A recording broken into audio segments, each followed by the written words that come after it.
Surgis de l'immensité des flots, ils apparaissent tous les ans à la même époque au large de l'île de Man, en mer d'Irlande.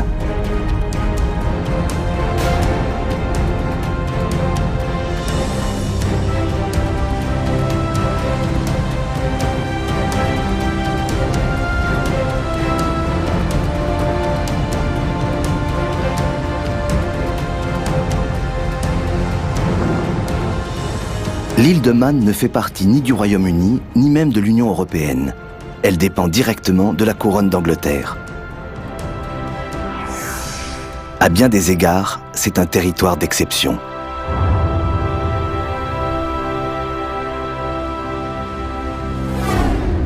Tous les ans en mai, ces eaux accueillent un hôte extraordinaire, le requin pèlerin. Un géant qui peut mesurer 12 mètres et peser 7 tonnes. C'est le deuxième plus gros poisson au monde après le requin-baleine. Inoffensif et menacé, il se nourrit exclusivement de plancton. C'est donc un gentil requin.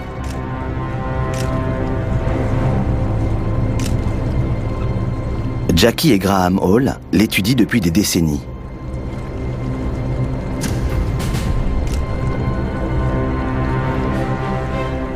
Les pèlerins passent près de 4 mois au large de l'île de Man. La région constitue l'un des meilleurs sites dans le monde pour leur observation.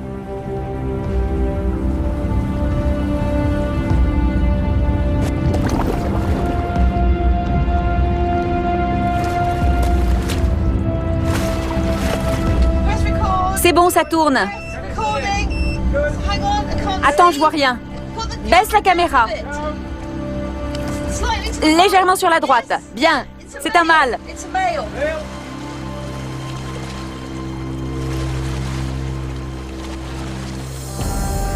Le mâle est reconnaissable à ses 2 organes génitaux situés sur le ventre, appelés ptérygopodes.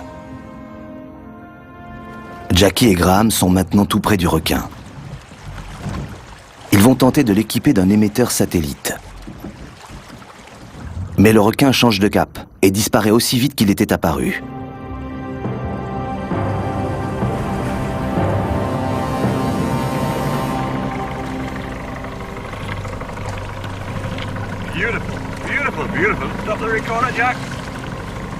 Jusqu'à présent, seuls quelques pèlerins au monde ont pu être équipés d'un émetteur. Jackie et Graham ont réussi cet exploit il y a 2 ans.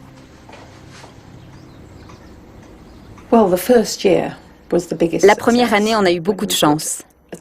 On a réussi à mettre un émetteur sur une femelle de 8 mètres qu'on a baptisée Tracy. Elle a parcouru près de 10 000 km, elle a traversé tout l'Atlantique jusqu'au Canada. D'après Jackie, les requins pèlerins migrent sans doute jusqu'à l'océan Pacifique. Ces clichés lui permettent d'étayer sa thèse. L'aileron est au requin ce que l'empreinte digitale est à l'homme. Les chercheurs du monde entier mettent ainsi leurs photos en réseau pour identifier les individus.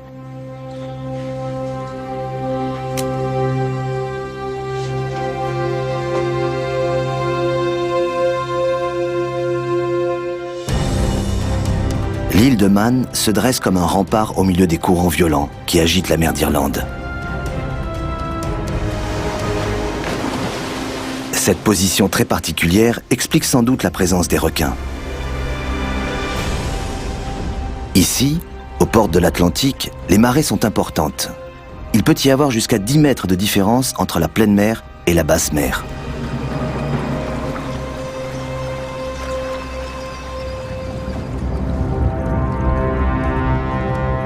Les forts courants ramènent d'énormes quantités de plancton devant l'île de Man. Les requins n'ont plus qu'à se servir.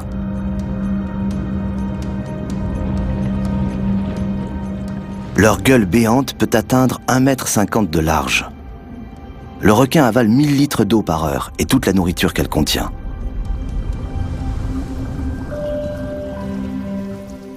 Le plancton est l'ensemble des micro-organismes en suspension dans l'eau. Ils dérivent avec le courant.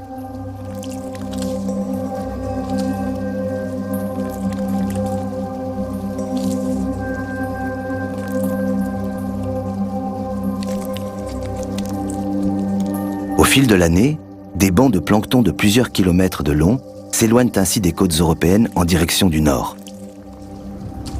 Les requins pèlerins les suivent, la gueule grande ouverte. Des filtres situés à l'entrée de leurs branchies servent à retenir la précieuse nourriture. La quantité de plancton présente dans les océans varie avec les saisons. En été, c'est l'abondance. Tout le monde s'y met. L'étoile de mer, par exemple, libère ses larves dans l'eau sans soupçonner qu'elles risquent un jour de finir dans la gueule du pèlerin.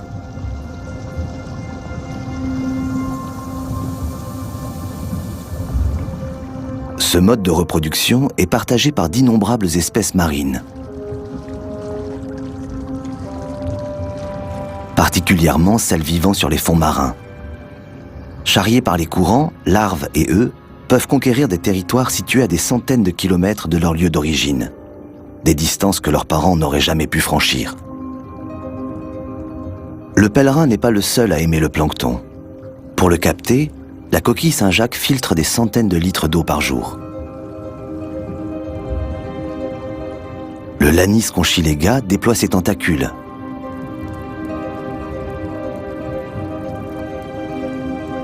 Les coraux mous et les hydropolypes laissent leurs bras se balancer au gré du courant.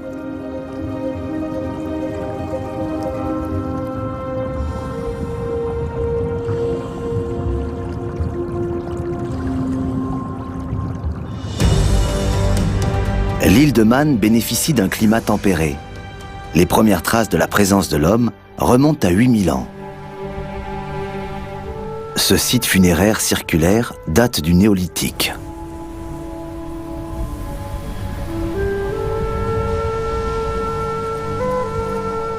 Beaucoup plus près de nous, la roue de l'accès a été installée en 1854 pour évacuer l'eau des mines d'argent, de zinc et de cuivre situées 500 mètres sous terre. 70 ans plus tard, les mines fermaient car elles n'étaient plus rentables.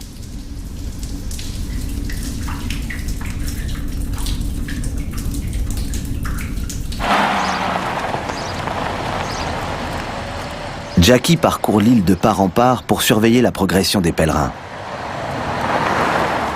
Les moutons Lortan qui bordent la route sont caractéristiques de l'île de Man. Ils possèdent 2, voire 3 paires de cornes et font la fierté des habitants.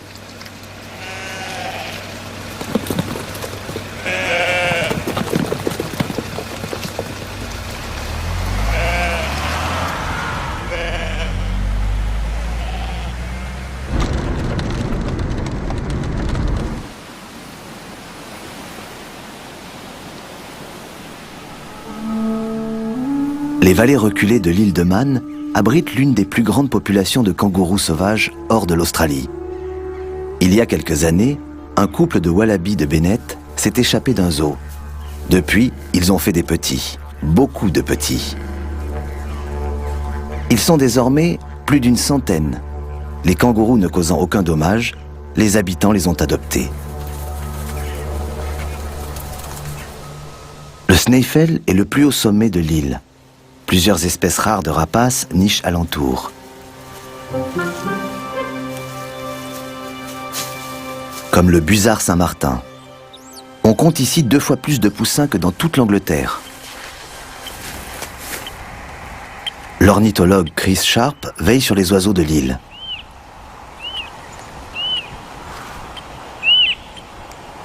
Il collecte régulièrement des informations sur leurs habitudes de vol et de chasse grâce à un système d'émetteurs.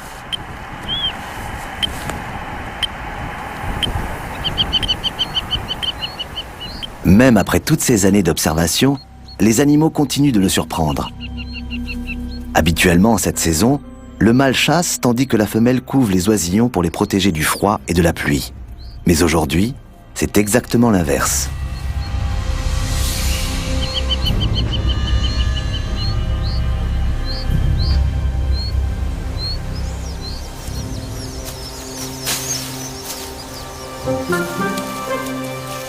Les busards Saint-Martin nichent au sol et pondent 6 œufs au maximum. Sur l'île de Man, leur durée de vie est d'environ 15 ans.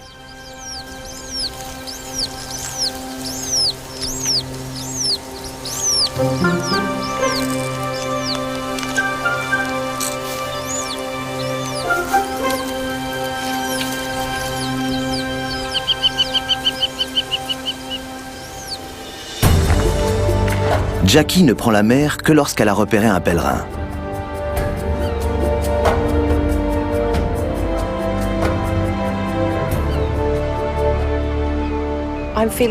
Je suis très optimiste.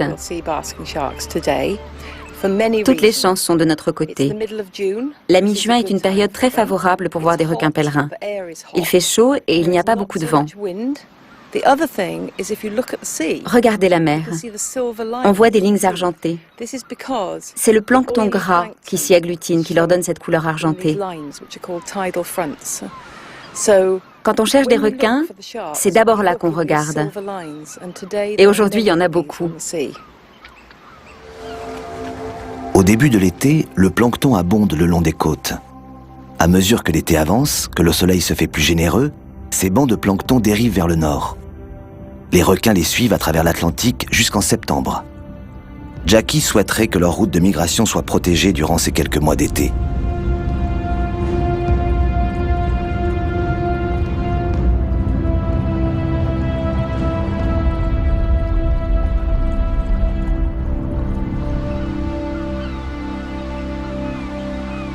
Les oiseaux de mer permettent également de repérer les requins.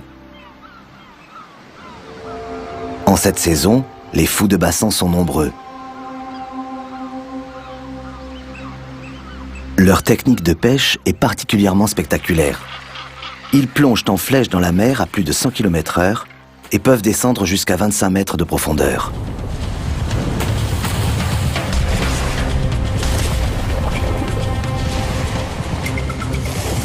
Ils mangent de petits poissons qui, comme les requins, se nourrissent aussi de plancton. Tout ce petit monde se retrouve donc au même endroit. Les harengs tentent une feinte. Le banc se resserre pour se donner l'allure d'un gros poisson. De la sorte, l'adversaire aura du mal à viser un individu donné. Mais le fou de bassin est rarement dupe.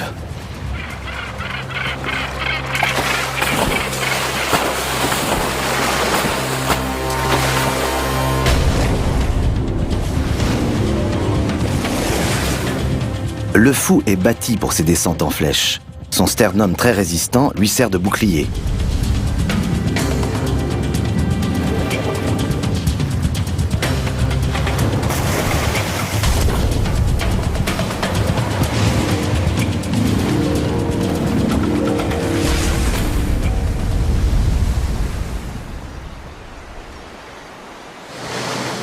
Jackie et Graham se dépêchent. Une fois les oiseaux envolés, ils auront du mal à localiser les requins. Du bateau, la vue est moins bonne que des côtes. Toutefois, la prudence s'impose. Les rochers et les courants font des abords de l'île l'une des zones les plus dangereuses d'Europe.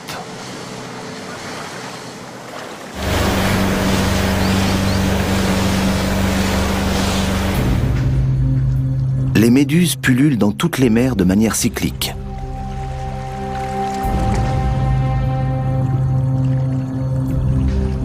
Comme le requin pèlerin, elles se nourrissent de plancton qu'elles récoltent grâce à leurs tentacules. Certains sont collants, d'autres urticants.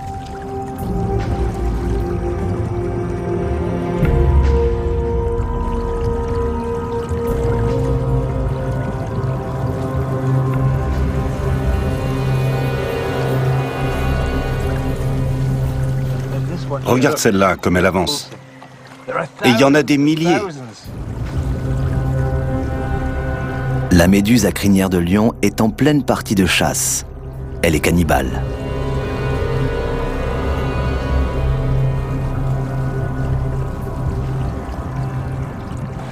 Attirés par la même nourriture, les requins pèlerins ne sont jamais bien loin. Mais ils nagent 50 cm plus bas et cela suffit à les rendre invisibles quand la mer est plate. Pour Jackie et Graham, l'attente commence.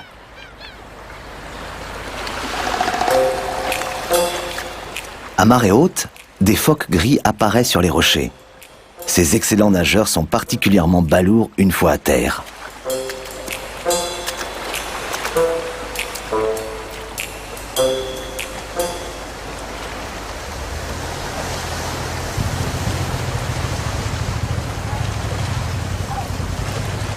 L'huître épi n'a pas peur des visiteurs, contrairement aux phoques gris qui sont très vulnérables à terre et qui se sont réfugiés à bonne distance.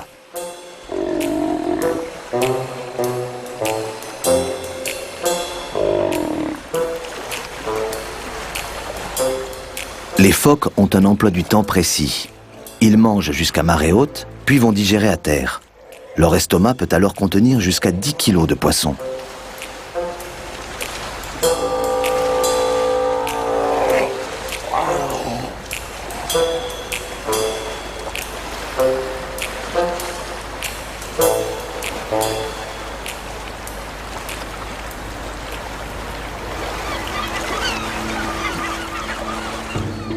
Les jeunes mouettes, elles, se moquent de la marée.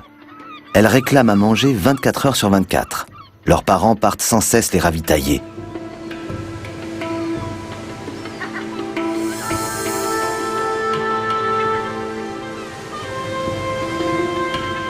Livrés à eux-mêmes, les poussins explorent alors leur bout de rocher.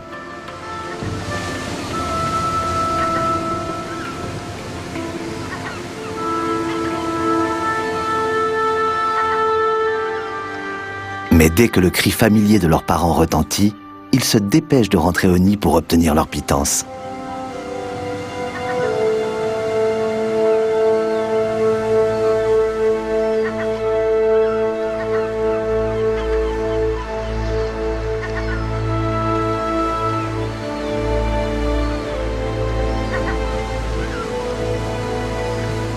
De leur côté, Jackie et Graham sont en mer depuis 12 heures déjà. En vain. On a fait 1 fois et demie le tour de l'île. On a parcouru 110 km. C'est très fatigant de scruter la mer comme ça. Elle était parfaite avec beaucoup de méduses, ce qui indique qu'il y avait beaucoup de nourriture. Mais on n'a pas vu de requins à la surface.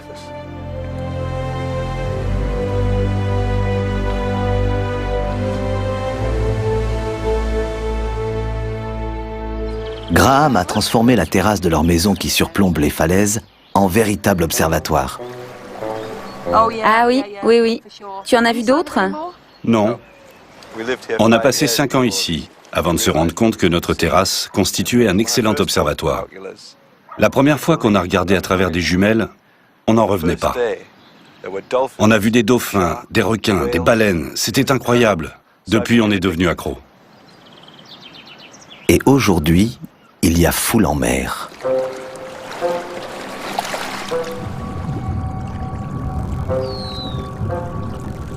Pendant que les phoques gris pêchent dans la baie, un groupe de globicéphales passe au large.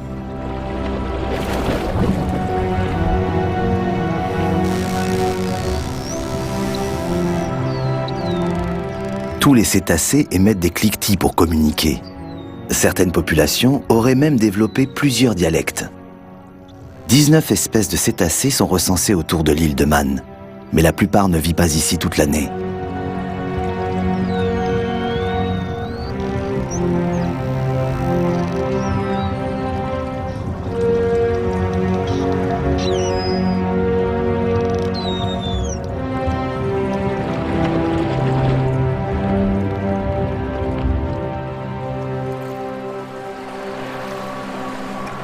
C'est bon, on a le temps. Le requin est très tranquille. Il est très difficile d'équiper un requin d'un émetteur satellite. Le risque de blesser l'animal ou de perdre l'émetteur est grand. Par mer agitée, l'entreprise est quasi impossible. Ici, à une dizaine de mètres. Ralentis. Coupe le moteur. Émetteur à l'eau, on l'a raté. L'émetteur est à l'eau. Oui, je l'ai. Ok, je le vois. Il est là. Oui, je le vois. Tu l'as? Oui, oui. Ah, on a failli le perdre. Waouh. Ah, mon Dieu. On a raté le requin, mais on a l'émetteur.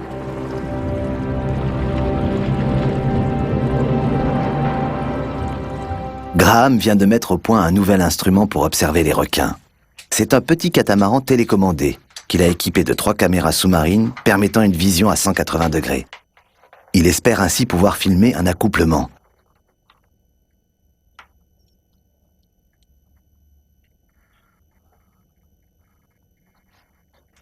Okay.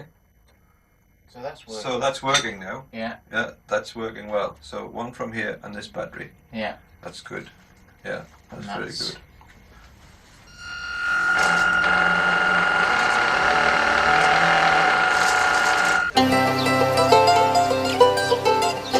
Les habitants de l'île de Man sont connus pour leur débrouillardise. Autrefois, ils utilisaient de vieux filets de pêche pour protéger leur toit de chaume des tempêtes. Aujourd'hui, Chris a décidé de consacrer sa journée aux cormorans.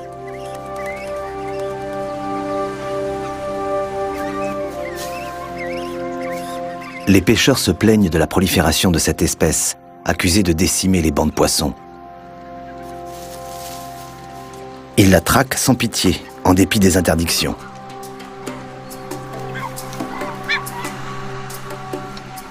Chris souhaite leur montrer que la mauvaise réputation du cormoran n'est pas méritée.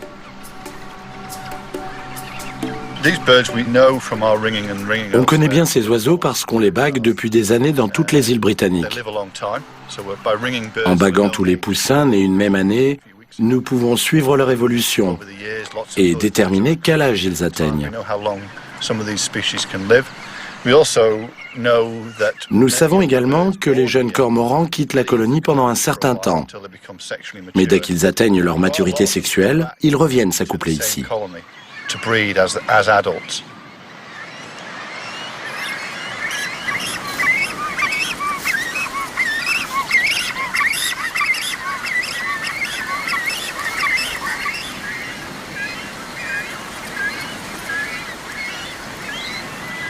La saison de la ponte s'étale sur plusieurs mois.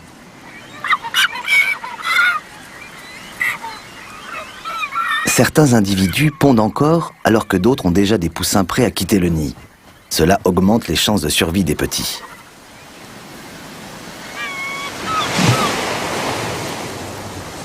Chez les requins pèlerins, en revanche, la reproduction reste un mystère. L'accouplement survient sans doute dans les lieux de fort rassemblement, comme les abords de l'île de Man. Et comme on n'a jamais vu de jeunes requins dans les parages, on suppose que les mises bas ont lieu ailleurs.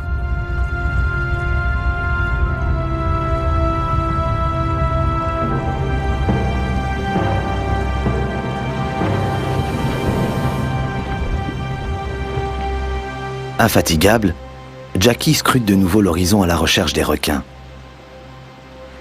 Mais au bout d'un moment, un phénomène bien connu des habitants survient, l'arrivée du brouillard.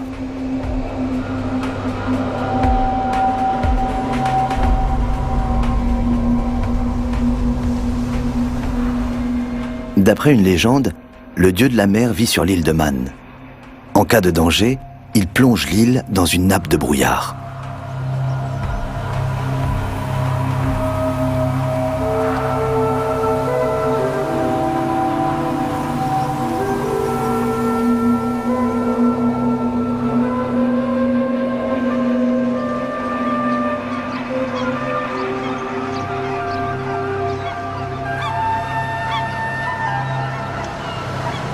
Les oiseaux préfèrent rester au sol.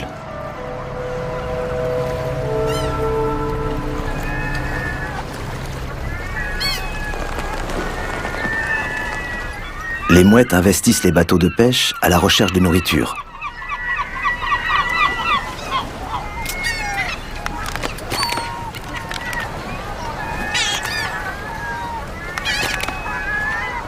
Mais ce ne sont pas les seuls animaux à tirer profit de la situation. Et les pêcheurs à la ligne le savent bien. Car par temps de brouillard, les phoques se risquent dans le port.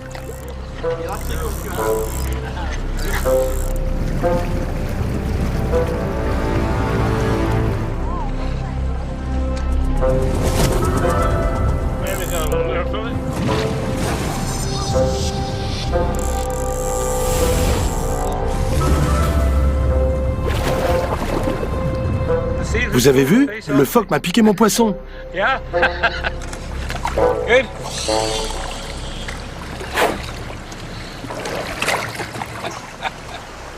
Les mouettes sont une menace pour beaucoup d'animaux. Cet huîtrier pie est dans une situation délicate. Il s'est éloigné un instant de son nid. Ses œufs sont maintenant doublement en danger. D'une part, les mouettes pourraient les repérer, même s'ils sont bien camouflés. D'autre part, ils risquent de se refroidir dans cette atmosphère humide.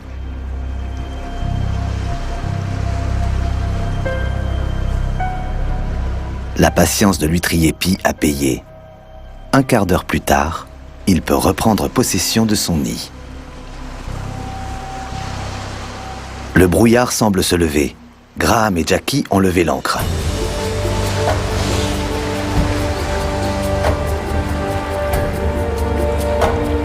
Here we go. In the water, maybe 2. Can you take the lat along?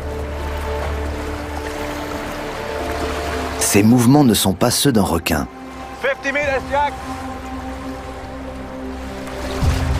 Ce sont des dauphins de ruisseau. Ils sont capables de plonger à 800 mètres pour pêcher leur nourriture sur les grands fonds.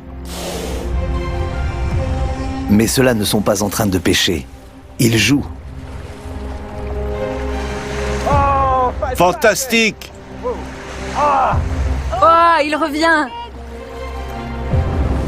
Les dauphins portent de nombreuses cicatrices. Ce sont les traces de leur combat contre leur proie, mais aussi contre des congénères rivaux.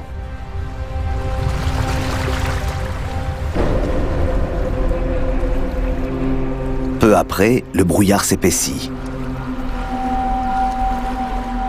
On n'y voit pas à 10 mètres. Jackie et Graham doivent rentrer.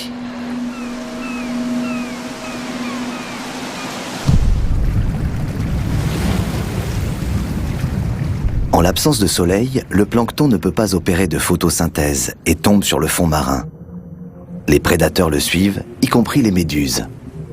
Mais les fonds marins sont dangereux. Bien que les anémones de mer soient parentes des crinières de lion, elles n'hésitent pas à utiliser leurs tentacules urticants sur leurs cousines pour assouvir leur faim.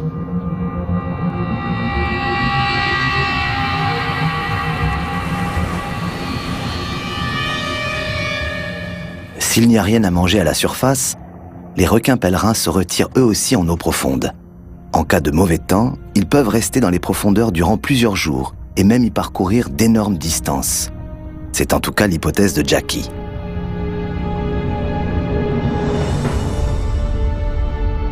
Pour se diriger, ils utilisent un organe spécial, la ligne latérale, qui leur permet de percevoir les vibrations de l'eau et de détecter les variations chimiques et les champs électriques.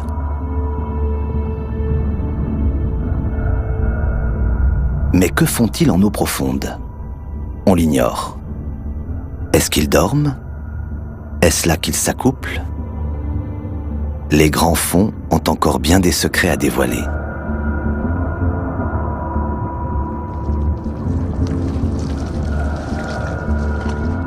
Les découvertes sont souvent le fruit du hasard.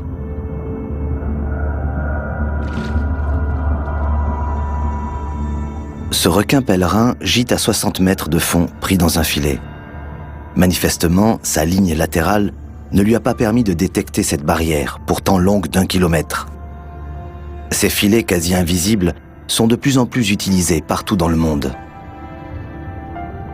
Or, ils constituent une véritable menace pour les requins pèlerins. D'après les estimations, il y aurait encore près de 8000 pèlerins dans le monde.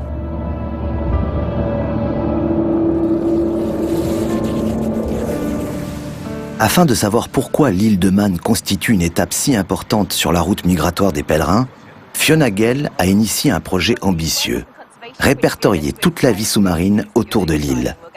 Pour cela, elle fait appel à des plongeurs amateurs. Avec Graham et Jackie, elle a réussi à faire adopter des mesures strictes de protection du requin pèlerin autour de l'île. Salut Fiona! Vous revenez d'une plongée? Non, on y va. Tu as vu des requins? Pas encore. Si tu en vois, tu nous le dis, d'accord? Ok, je vous préviens par radio.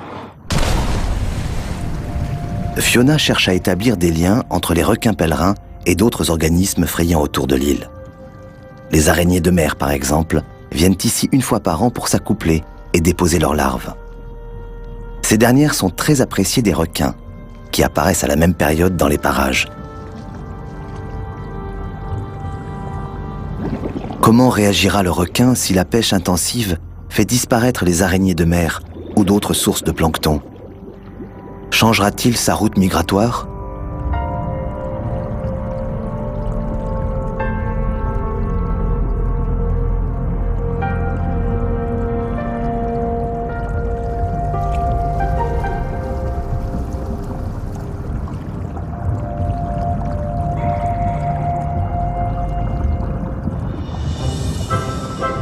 Les seiches ont la faculté de changer de couleur. Si elles sont rouges, c'est qu'elles se pâment d'amour. Lors de l'accouplement, le mâle dépose des capsules de spermatozoïdes dans les organes génitaux de la femelle.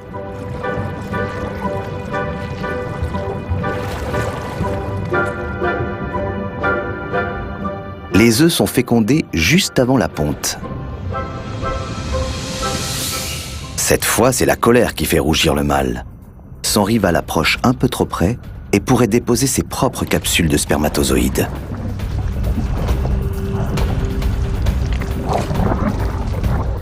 Pour assurer sa descendance, il faut chasser l'intrus.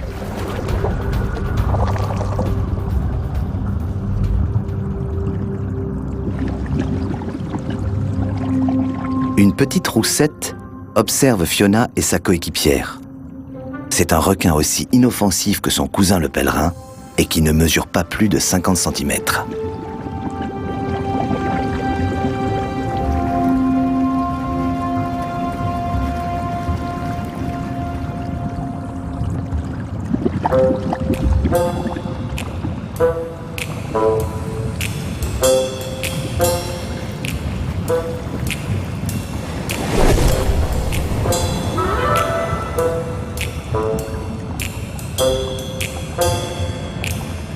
La petite roussette a échappé de justesse au phoque gris, qui s'en retourne bredouille. Mais une surprise désagréable l'y attend. Un rival a pris sa place. Contrairement à d'autres phoques, les phoques gris ne se livrent pas d'affrontements sanglants. L'un se montre menaçant, l'autre fait un geste de soumission, et voilà l'affaire réglée. Les forêts d'algues sont le refuge d'innombrables espèces. Les algues elles-mêmes sont colonisées. Les délicats hydrozoaires s'y installent pour capturer le plancton. Les grandes algues résistent aux courants les plus forts. Elles sont ancrées dans la roche au moyen de solides crampons en forme de doigts. Les gastéropodes se nourrissent des algues unicellulaires qui colonisent les algues longues de plusieurs mètres.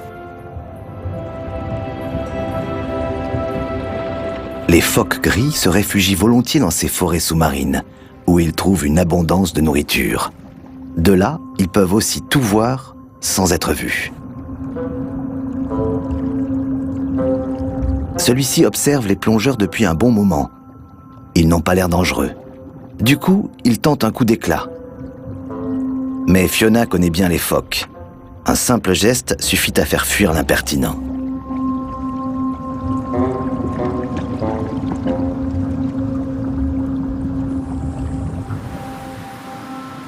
Jackie a repris ses observations depuis la terre où elle a retrouvé Chris. Which one? The one on the main.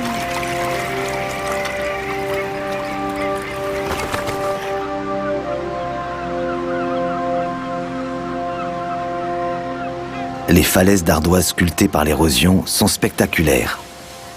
Pour l'homme, elles sont quasi impraticables. Mais pour les guillemots de Troie, c'est l'endroit idéal pour construire un nid.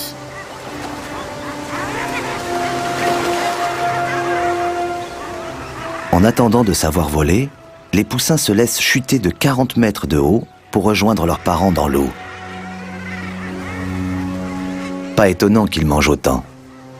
Leur graisse leur permet d'amortir le choc et accessoirement de supporter le froid. Ce rocher spectaculaire est surnommé le pain de sucre, en référence aux déjections blanches des guillemots qui le recouvrent. Il y a foule dans la zone de nidification des guillemots. Chris a dénombré près de 40 individus au mètre carré. Les étrangers ne sont pas admis. Les guillemots poussent de grands cris pour chasser tout oiseau d'une autre espèce.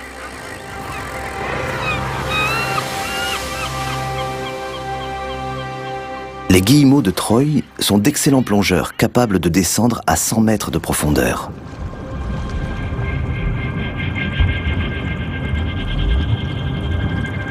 Mais eux aussi sont victimes des hommes. Près d'un tiers des oiseaux bagués par Chris meurent dans les filets de pêche.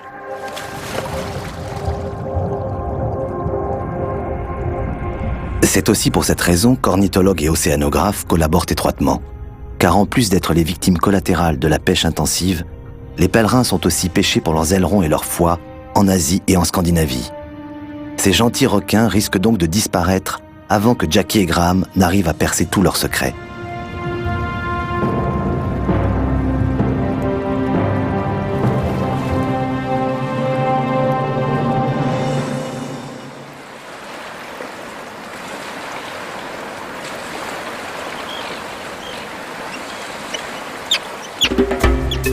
Aujourd'hui, l'ornithologue est venu photographier les nids des sternes arctiques.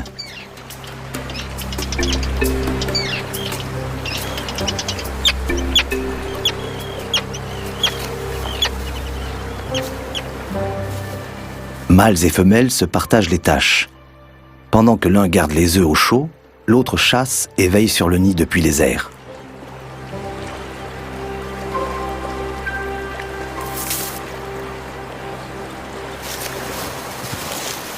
Mais dès qu'un intrus approche, il déserte les lieux.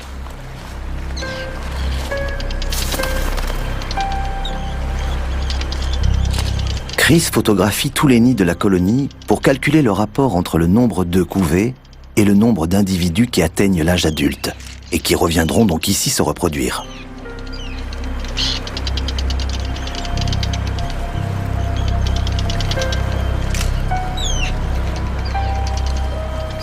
La sterne arctique ne vient sur l'île de Man que pour se reproduire. Elle passe l'hiver à Madagascar. Chaque année, elle parcourt ainsi la moitié du globe, 30 000 kilomètres.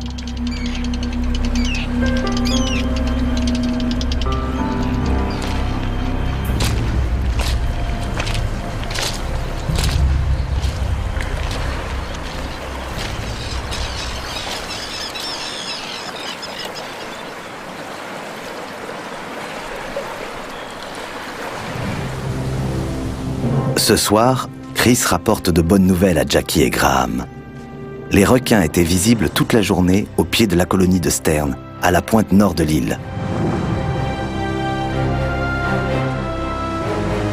Le lendemain, après 2 heures de recherche seulement, Jackie et Graham repèrent un premier aileron.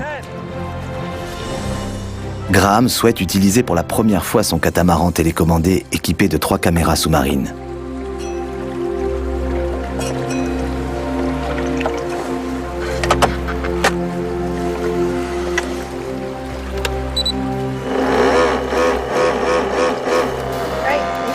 Ça marche? Oui, Tu es prêt? oui, c'est bon. C'est bon.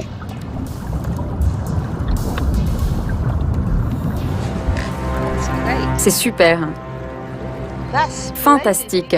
On va arriver à filmer le requin? J'espère. On installe l'écran? À l'approche du catamaran, le requin plonge. Mais il ne s'enfuit pas et reste calme.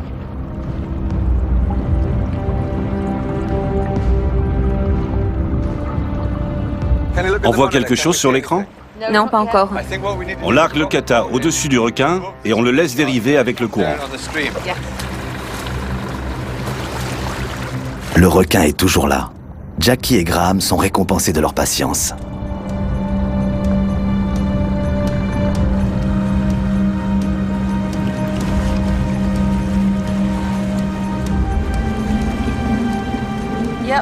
Je ne vois que des méduses. Ok. Et là, tu le vois? Oui, oui, oui. Sur l'un des écrans. Le requin mesure près de 9 mètres de long et pèse dans les 3 tonnes. Le catamaran miniature ne l'effraie pas.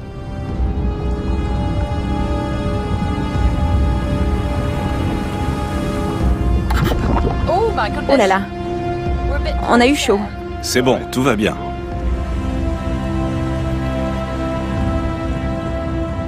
Jackie et Graham avaient déjà vu des parasites sur les pèlerins, mais jamais d'aussi grands. Cette sangsue de près d'1 mètre de long ne semble pas gêner le requin.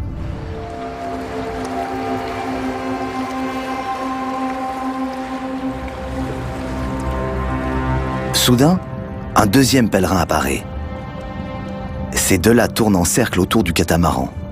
Serait-ce le début d'un accouplement ?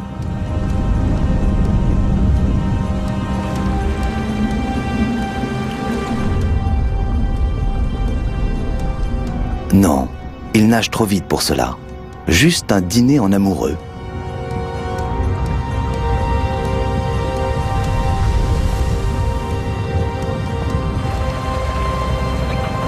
C'est super, parce que le requin n'a pas peur du tout du catamaran. Et les images sont de très bonne qualité. Je suis super content. L'un des requins s'éloigne. Jackie et Graham décident de tenter d'équiper le pèlerin qui reste d'un émetteur.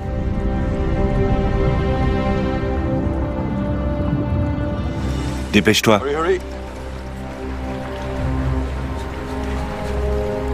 Garde un œil sur lui. C'est bon, il est calme. Il ne va pas s'enfuir. L'opération est délicate. La flèche ne doit pas pénétrer trop profondément, sinon elle risque de blesser le requin. Et pour que l'émetteur tienne, il faut absolument le planter dans l'aileron dorsal. Ralentis, ralentis. Comme ça. L'opération se joue au centimètre près. Pour l'instant, l'animal reste étonnamment calme. Avance, avance. Oh non, il plonge. Ralentis. Ralentis, bien.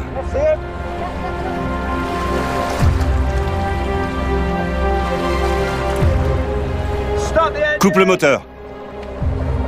On est bon. Attention. Oui, on l'a eu. Mission accomplie.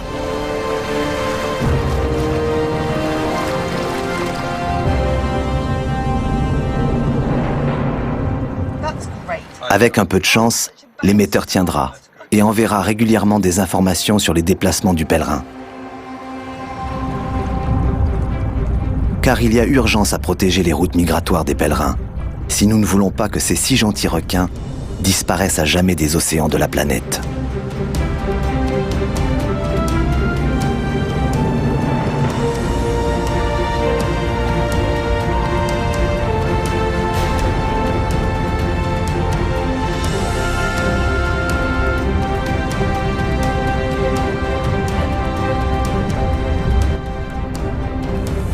Restez avec nous pour la suite de nos programmes. Notre ronde des plus beaux villages de France nous emporte à Brantôme, surnommée la Venise du Périgord.